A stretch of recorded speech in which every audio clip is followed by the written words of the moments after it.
Hello everyone, welcome to my YouTube channel MP Study, a study group for mathematics, physics and English.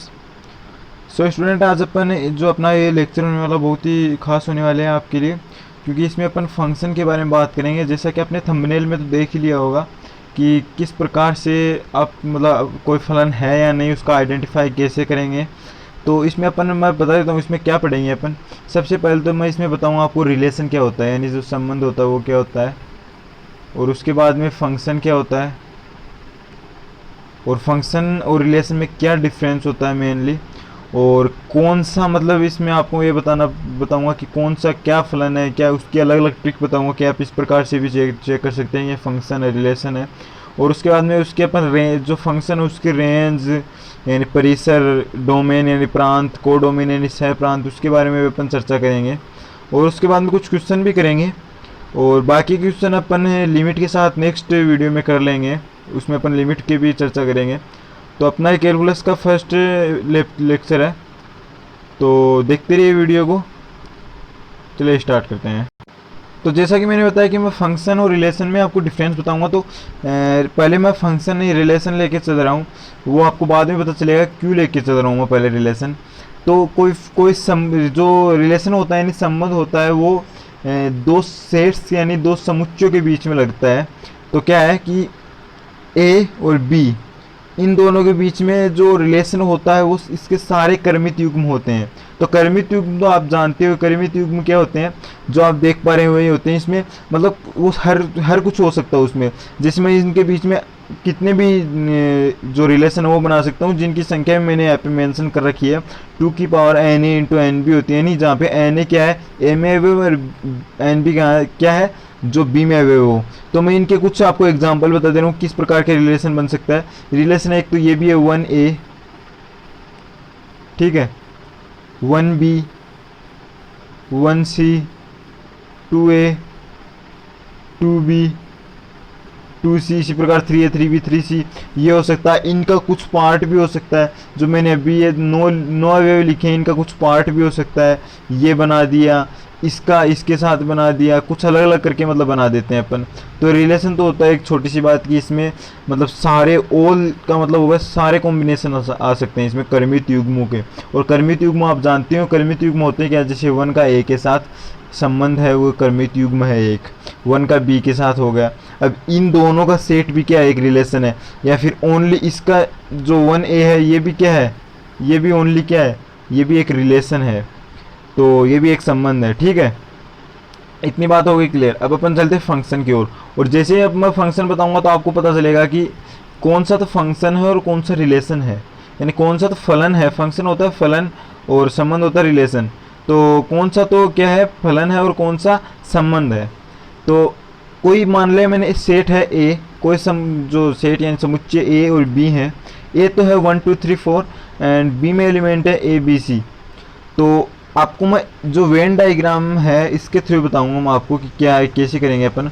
तो इसमें क्या है, ए और B के मैंने बना दिया 1 2 3 4, और बी में है ए बी सी।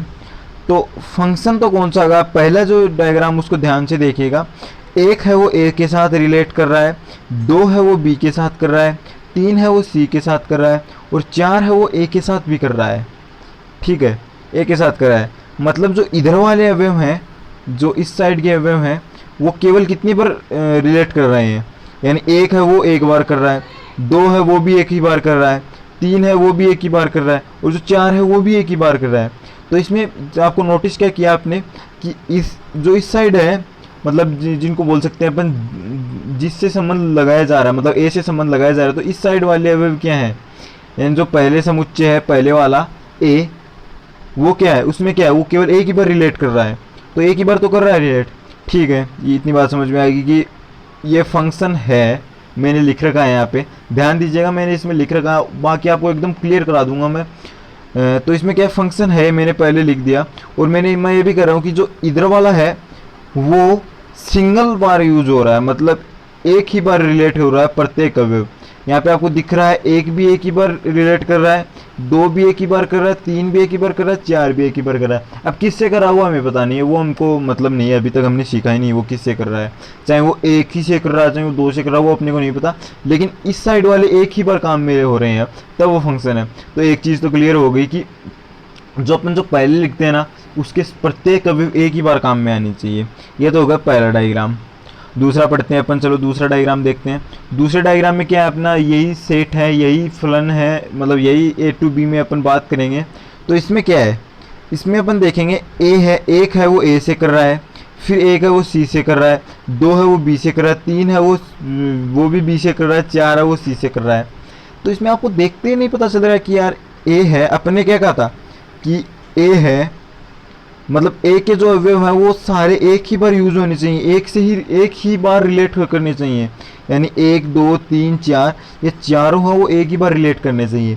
लेकिन यहाँ पे क्या है, 2 3 4 का तो मैंने मान लिया, वो तो एक ही बार यूज हो रहे हैं, ये इससे ये इससे ये इससे, वो तो इसमें सेम से ही है कि एक ही बार हो रहे हैं। किससे हो रहे हैं वो भी हमें नहीं पता, वो जो हमने पहले कर लिया था कि हमको नहीं मतलब कि किससे हो रहे हैं। लेकिन जो एक है वो किससे कर रहा है, वो 2 से कर रहा है, ए से भी कर रहा है, सी से भी कर रहा है। मतलब दिक्कत यहाँ पे ही है, और इसी कारण ये फंक्शन नहीं है। तो एक चीज़ ये क्लियर हो गई हमारी कि जो फंक्शन होगा वो क्या है, उसमें जो डोमेन, इसको डोमेन बोलते हैं, अगर नहीं पता तो लिख लीजिए, डोमेन बोलते हैं। इसके बारे में मैं आगे बताऊंगा अभी, या फिर आप ये समझ लीजिए इतनी देर में तो कि जो पहले आता है ना, ए पहले आ रहा है, यहाँ पे ए देखो पहले आ रहा है, यहाँ पे देखो ए पहले आ रहा है ना, ये पहले आ रहा है। तो क्या है कि फंक्शन तभी होगा जब जो डोमेन है ना, वो डोमेन के सारे जो अवयव है वो एक ही बार यूज हो रहे हैं, एक ही बार यूज होने चाहिए। यदि वो एक से अधिक बार यूज हो रहा है तो फंक्शन नहीं है। पहला एग्जांपल में एक ही बार यूज हो रहा था सारे अवयव, तो वो फंक्शन था। इसमें एक जो अवयव है, एक एलिमेंट जो है, एक वन एलिमेंट है, सिंगल वन एलिमेंट वन है, जिस जो नंबर है 1, वो किससे, ए और सी से भी यूज हो मतलब रिलेट कर रहा है। तो इसमें क्या है, ये फंक्शन नहीं होगा। तो अपने को पता चल गया कि एक ही पर रिलेट होना चाहिए वो। आगे देखते हैं जो थर्ड डायग्राम वो भी इसी प्रकार से है। उसमें क्या है, जो एक है वो ए से कर रहा है, 2 है वो भी ए से, 3 है वो भी ए से, 4 है वो भी ए से। अब आप कहोगे कि सर ये फंक्शन नहीं है। अरे क्यों नहीं है, मैंने क्या कहा था कि जो 1 2 3 4 है, मतलब जो इसमें ए के एलिमेंट है, जिसको मैंने डोमेन बोला है। अगर आप डोमेन नहीं समझ सकते तो आप ये समझिए कि जो पहले आता है ना, यानी फंक्शन जहाँ से जहाँ तक बोलता हूँ मैं, तो ए जो पहले आता है ना, वो क्या है, उसमें क्या है, उसके जो भी एलिमेंट है ना, जितने भी एलिमेंट, वो एक ही बार यूज होने चाहिए, एक ही बार रिलेट करने चाहिए। लेकिन यहाँ पे एक ही बार तो कर रहे हैं, एक है वो एक ही बार कर रहा है, 2 है वो एक ही बार, ऐसा थोड़ी है कि ये 2 एक इससे भी कर रहा है या फिर इससे भी कर रहा है, एक ही बार तो कर रहा है। तो एक को इससे मतलब इस चारों एलिमेंट है वो एक ही बार यूज हो रहे हैं, एक ही बार ही तो हो रहे हैं। अब वो तो मैं कब कहीं कह रहा हूँ कि किसके साथ हो उसका हमें मतलब नहीं है। यदि वो चारों एक ही के साथ हो रहे हो, या फिर उनमें से 2 एक के साथ हो रहा हो, 2 एक के साथ हो रहा हो, जो तो अपने पहले भी पढ़ लिया कि जो ए है, जो मतलब जो ए है उसके साथ एक भी कर रहा था, 4 भी कर रहा था, उसका हमें मतलब नहीं। अपने को इतना ही ध्यान में रखना कि जो इस साइड वाला है ना, उसकी तरफ से तीर एक ही जाना चाहिए। बहुत ही अच्छी ट्रिक है, समझ लीजिए इसको। आगे फंक्शन पहचानने में दिक्कत नहीं होगी, फंक्शन और रिलेशन में आपको मतलब पहचानने में दिक्कत नहीं होगी। आगे आता है कि ए है और बी है, ये 4 डायग्राम है। इसमें ए है वो एक है वो ए से कर रहा है, एक है वो बी से भी कर रहा है। इतना देखते हैं आपको बता देना फंक्शन नहीं है, क्योंकि एक है वो 2 से कर रहा है, ए से भी कर रहा है, सी से भी कर रहा है, बी से भी कर रहा है। तो अपने को मतलब ही नहीं है किसी के साथ भी हो, आगे अपने को देखने की ज़रूरत ही नहीं है। तो फर्स्ट एंड थर्ड है वो तो फंक्शन है, सेकंड एंड फोर्थ फंक्शन नहीं है। तो अगर आप इनको नोट कर रहे हैं तो आप एक बार इनको नोट कर लीजिए, क्योंकि जो अभी हमारा जो नीचे मैं स्क्रॉल करूँगा तो जो चीज़ें आएंगी, जो मतलब कंटेंट आएगा वो इसी से रिलेटेड होगा। तो पहले आप नोट कर लीजिए या फिर स्क्रीनशॉट ले लीजिए जिससे अच्छे समझ में आ जाए। तो मैं नीचे जो स्क्रॉल कर रहा हूँ, इसमें क्या है, कार्तीय। तो अपना पहला जो डायग्राम था उसका कार्तीय जो रूप है वो ये आता है, दूसरा है उसका ये आता है, तीसरा और चौथा इसका ये आते हैं। अब अपन बात करेंगे फंक्शन और उसमें क्या मतलब डिफरेंस है। एक तरह से कार्तीय रूप आपको दिया गया है, तो वो तो था अगर आपको वेन डायग्राम दिया हो तो। अब आप एग्जाम में सबका वेन डायग्राम ये ऐसे डायग्राम बना के थोड़ी बैठोगे, ये तो एक तरह से ट्रिक थी। इससे आपको समझ में आ जाएगा कि तीर के चिन्ह वो यदि ए वाले में जो पहले आ रहा है जो डायग्राम में जो गोला ये, उससे अगर तीर के चिन्ह एक एक बार आ रहे हैं हर एलिमेंट से, तब तो फंक्शन है। लेकिन अगर सबसे नहीं, मतलब किसी एक से भी 2 बार तीर के निशान आ रहे हैं, तो वो क्या है, फंक्शन नहीं है। अब इसमें क्या है कि जो पहले एलिमेंट आता है ना 1 2 3 4, वो एक ही बार यूज होना चाहिए। 1 है वो पूरे सेट में, ये जो पूरा सेट है इसमें एक ही बार यूज होना चाहिए। तो क्या 1 एक ही बार यूज है, 2 एक ही बार यूज है, 3 4, इसमें क्या 1 2 बार यूज हो गया, तो ये फंक्शन नहीं है। लेकिन फंक्शन नहीं है तो रिलेशन तो है। रिलेशन तो मैंने कहा था कुछ भी कॉम्बिनेशन हो सकता है रिलेशन में, तो सारे कॉम्बिनेशन होंगे रिलेशन में, तो जो हो सकता है वो, मतलब जो कार्तीय निर्देशांकों, जो कार्तीय रूप है उनका जो भी कॉम्बिनेशन हो सकता है वो क्या है, रिलेशन है। तो रिलेशन तो ये सारे हैं जो मैंने बताए थे, ये सारे रिलेशन है, ये सारे रिलेशन है जो फंक्शन नहीं है। लेकिन जो फंक्शन है वो तो क्या है, पहला फंक्शन है, सिर्फ फोर्थ फंक्शन है, क्योंकि इसमें 1 2 3 4 ये थोड़ा उल्टा हो गया है, 3 4 इस प्रकार नहीं चाहिए, कोई बात नहीं, आपने समझ लिया तो अच्छी बात है। इसमें क्या है, जो पहले जो एलिमेंट आ रहा है 1 2 3 4, इनको डोमेन ही तो बोलते हैं, एक ही तवे में ये सिंगल टाइम आना चाहिए। तो आपको ये भी पूछ सकता है इस प्रकार से कार्तीय रूप देकर कि कौन सा फलन है कौन सा फलन नहीं है, और नॉलेज के लिए तो पता भी होना चाहिए। रिलेशन सारे होंगे क्योंकि रिलेशन तो सब होता है। अब आपने इतना पढ़ा तो आपको समझ में आ रहा है कि यार रिलेशन तो सारे हैं, रिलेशन तो कुछ भी हो सकता है, लेकिन वो रिलेशन का कोई एक पार्ट ही तो फंक्शन होगा, कोई रिलेशन उसी का एक पार्ट ही तो फंक्शन होगा। तो पार्ट कौन सा है वही आपको देखना है। तो पार्ट है वो अपने देख लिए 1 और 4 ये पार्ट थे। इसमें क्या था, जो सिंगल टाइम यूज हो रहा है वो क्या है, फंक्शन है। अब क्या है, फंक्शन होगा तो रिलेशन भी होगा। यहाँ पे मैं एफ डिनोट कर रहा है फंक्शन को, आर डिनोट कर रहा है रिलेशन को। तो देखिए मैंने पहला पॉइंट लिखा, यदि फंक्शन है कोई भी जो अपन देखें इसमें कार्तीय रूप में या फिर कहीं भी फंक्शन है ना, तो वो रिलेशन तो पक्का है।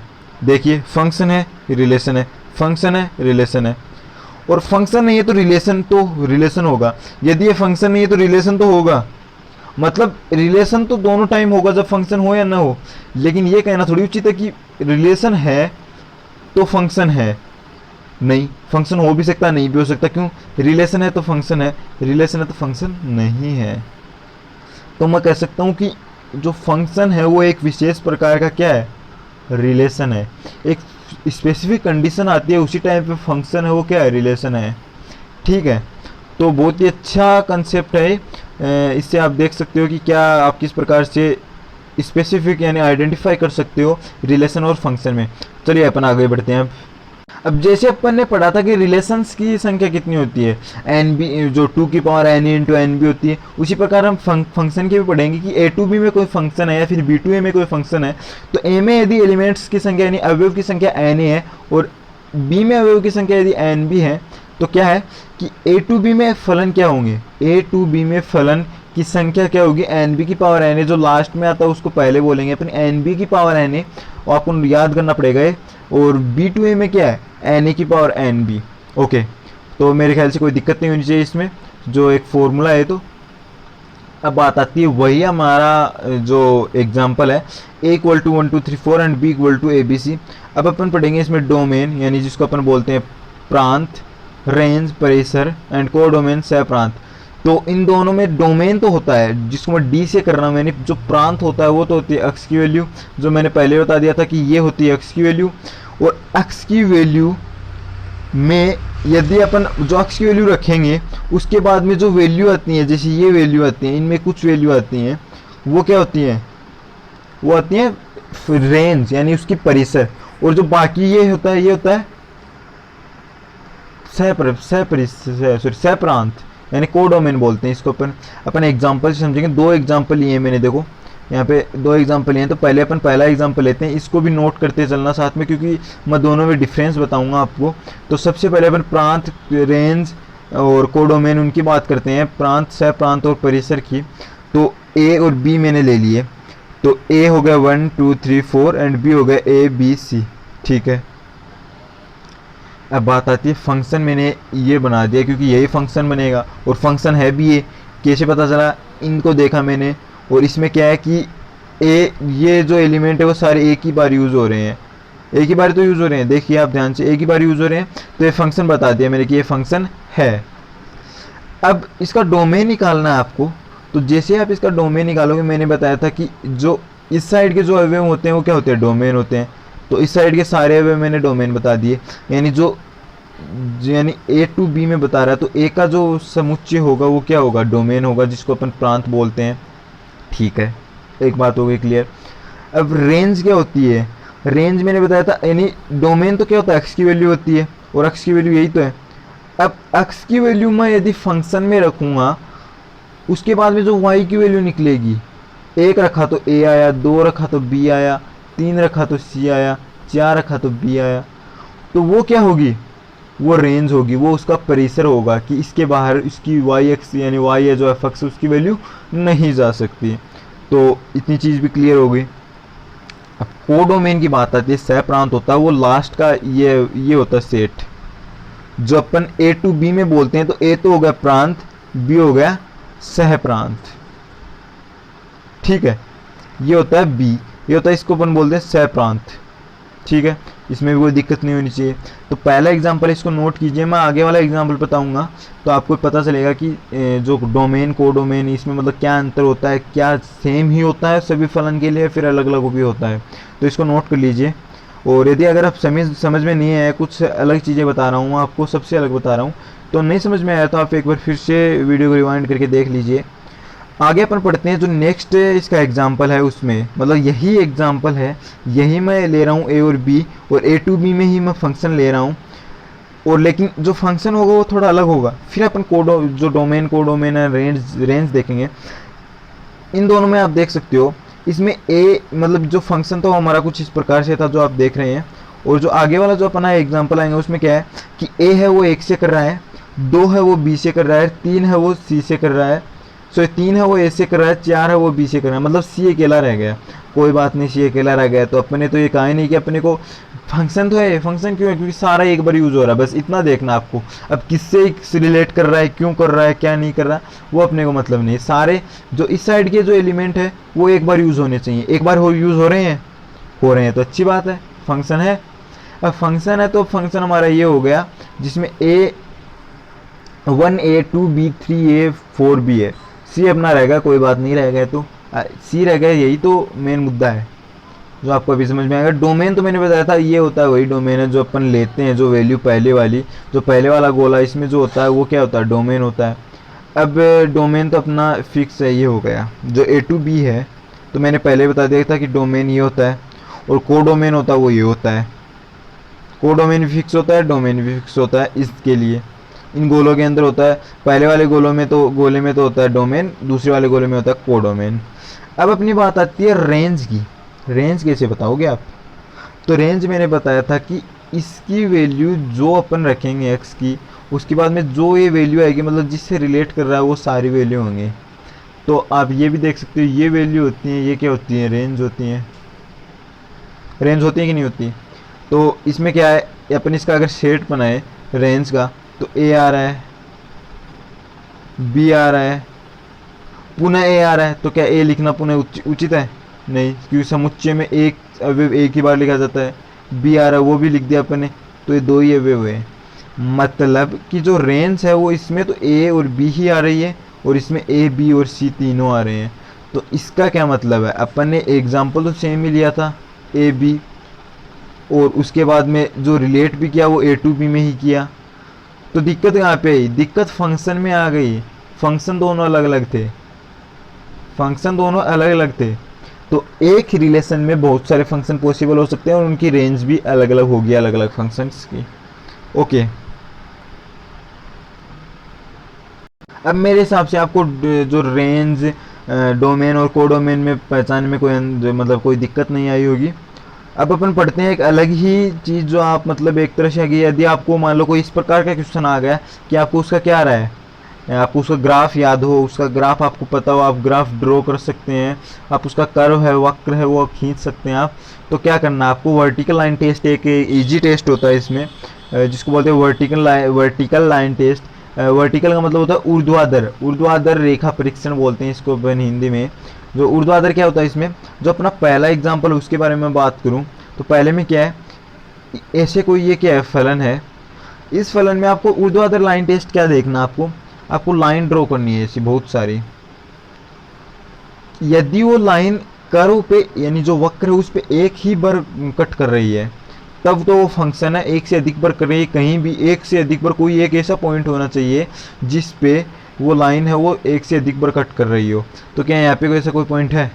मेरे हिसाब से तो नहीं है, सारा सिंपल है, सभी और एक ही हो रही है। तो जो मतलब सिंगल पॉइंट ऐसा मिल जाए ना तब तो वो फंक्शन नहीं होगा, लेकिन यहाँ पे कोई ऐसा पॉइंट नहीं है जिस पे एक से ज़्यादा बार कट कर रही है, तो क्या है? ये फंक्शन है। अब मैं अगला एग्जांपल बताऊं, इसमें क्या है, इसमें मैं यहाँ पे खींचूं, यहाँ पे एक से अधिक बार कट कर रही है, यहाँ पे एक से अधिक बार कर रही है, इनफैक्ट 3 बार कर रही है यहाँ पे। तो यहाँ पे मतलब एक से अधिक बार का कोई भी एक पॉइंट मिल जाता है वो फंक्शन नहीं है, तो ये फंक्शन नहीं है। इजी सी ट्रिक है, कोई ज़्यादा इसमें दिक्कत वाली बात नहीं है। अब एक पैराबोला परवले बोलते हैं जिसको, इसमें क्या है, यहाँ पे अगर हम खींचें तो एक ही बार टच कर रही है ओनली, एक से ज़्यादा बार टच नहीं कर रही है। इसको अपन ऐसे खींचेंगे, कितने भी खींच लो आप, एक से ज़्यादा बार टच नहीं करेंगे। तो क्या है, ऊर्ध्वाधर रेखाएं एक से ज़्यादा बार कट नहीं कर रही हैं जो कर्व है उसको, तो अपन क्या बोलेंगे? ये फंक्शन है। आगे वाला मैं बताऊं, ये भी एक पैराबोला है लेकिन ये इस प्रकार से एक्स अक्ष की ओर सममित है, Y square equal to 4x इसका इक्वेशन है, और इसका x square equal to 4y है। इसमें अगर मैं खींचूं तो एक से अधिक बार टच करेगी हर पॉइंट पे, लेकिन अपने को तो एक ही पॉइंट चाहिए, तो कोई भी एक पॉइंट मिल गया मान लो ये, तो बस फंक्शन नहीं है इस हिसाब से। ठीक है, तो आज के लिए बस इतना ही। अपन नेक्स्ट लेक्चर में इसके कुछ क्वेश्चन भी करेंगे, जो फंक्शन है उनके आइडेंटिफिकेशन और उनके जो प्रांत है प्रांत इनके बारे में, और उसके बाद में अपन कुछ और भी चर्चा करेंगे लिमिट के बारे में, कि लिमिट कैसे निकाली जाती है, उनके रूल्स के बारे में चर्चा करेंगे। और उसके बाद में अपन लिमिट और उनके जो फंक्शन इन दोनों के साथ में क्वेश्चन करेंगे, और फिर अपन कंटिन्यूटी वो अपन आगे लेक्चर में करते रहेंगे। तो आज के लिए बस इतना ही, दीजिए इजाज़त, और वीडियो को लाइक शेयर और कमेंट भी कर देना, और ज़रूरतमंद लोगों के साथ ही शेयर करना जिनको इस वीडियो की ज़रूरत हो। तो थैंक यू।